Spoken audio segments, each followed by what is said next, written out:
Welcome back to Lone Wolf RC. Today this video is meant to be the build video for my MT48 2.0, but unfortunately I deleted the footage.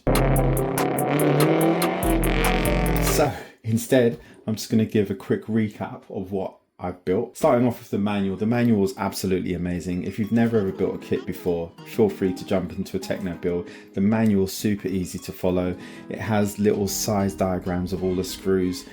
So you can just match it up and marry it against the screw that's on the image and you'll be able to find the right screw. The manual is really clear. All of the parts are separated into different bags. You finish a bag and then you go into the next. It's really clear and logically set out. And then all the components come together really easy. Everything fit together really well. I will say that Tekno plastics feel quality. The metals that are used in here feel quality. The screws as well. The heads don't strip off. Everything, every part of this build. All of the components, the chassis, everything is, of utmost quality. Like I said, if you've never built a kit, jump into Tekno. Super easy kit to follow. There's lots of help online if you need it. There's a forum, MT48 2.0 forum on Facebook. Check that out. Join up. There's lots of info on there, lots of builds that are going on there already, so feel free to join that community. So like I said, I'm really impressed with the length of the thing actually as well. It's a little bit longer than the old MT410.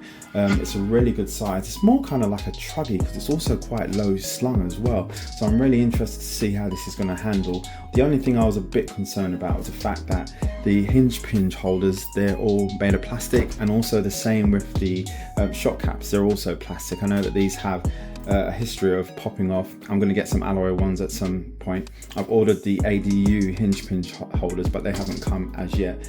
On the steering hubs as well, they're made of plastic. So they're made of plastic. I don't know if you can see in there. They're made of plastic, so it feels like Tekno cheaped out.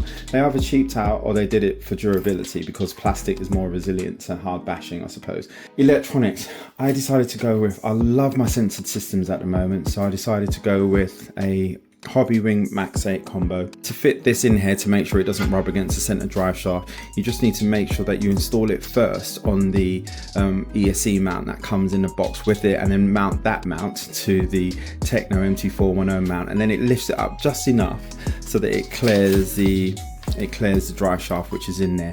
That goes in super easily.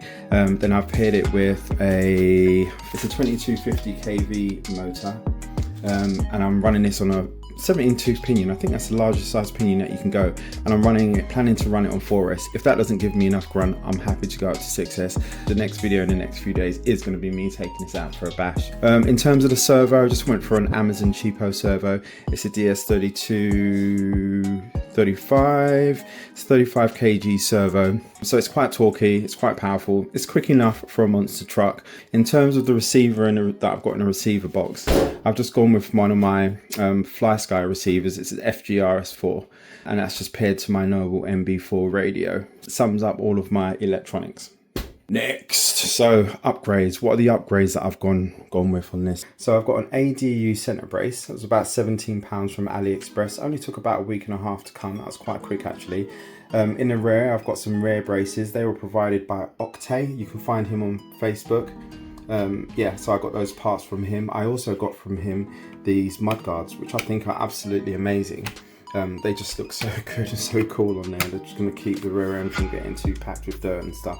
I'm planning to get a front brace from Oktay as well at some point, and I'm also planning to get the ADU hinge pin holders. So I've already ordered those, but I'm just waiting for those to come at some point. I haven't ordered them yet, but I'm going to get some alloy shock caps because I can just see those popping off at some point, but I haven't ordered those yet. But yeah, I've just installed just a few mods on here, just a few key mods that I think that it absolutely needs. And yeah, oh, and also you can't see it, but it's in there as well. I've also put in the alloy center diff, or the spur gear, which you get from Tekno as well, just to toughen it up. It comes with a plastic spur. I've ate the plastic spurs on the first run of my other car, so I just whip that plastic spur out straight away and put a metal one in. Next, I'm going to go over the shocks and the springs. So in terms of the oil, I've put 850 CST in the rear, and I've paired those with Tekno Orange Springs, which are quite a bit firmer.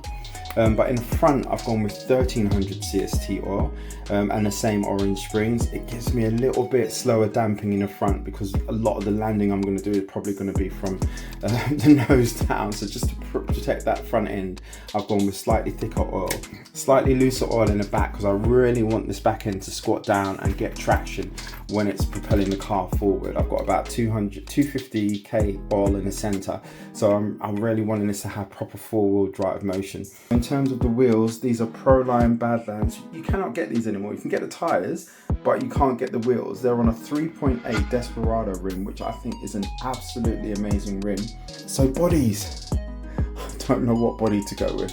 So I've got a HPI Ford F-150 body. For some reason, I don't know why, but this just makes me think of a blue frog. So I'm not sure about using that body. This I quite love actually. This is an outcast body. I've had to trim the front of it and put a couple of slits in it just so that it would fit on. I just think that this body looks quite cool on there. But the only problem is that it's got the rear end which has been cut out. It's got the rear end which has been cut out, so there's a gaping hole in the back. I could put a wing there, but I just don't want to put a wing. I actually like the truck look. So yeah, I think that's the body I'm going to roll with. I've got this Basher Bodies unbreakable body, which is literally unbreakable. I reckon you can hit that with a sledgehammer and nothing would happen to it. Probably break the sledgehammer. But I've got that to go on at some point, probably next year when I start taking it to the motocross track and start doing some big jumps with the MT. But for now, I'm just going to run it with the Outcast orange body. But let me know in the comments which one you think. So keep peeled for the next video. In the next few days, I'm going to take this out for its first test run and give you my honest thoughts and opinions from sort of like giving it a quick speed test and then doing some light bashing as well. The weather in the UK is shocking at the moment, but as soon as I can get out, I'll be getting out and getting this video recorded. You know, I deleted the footage. I couldn't show you the build as it was progressing, but the finished product is here. She's done. She's ready to go out and bash. Remember to subscribe, like, comment. Appreciate you all for watching. Peace out. Lone Wolf. Bye.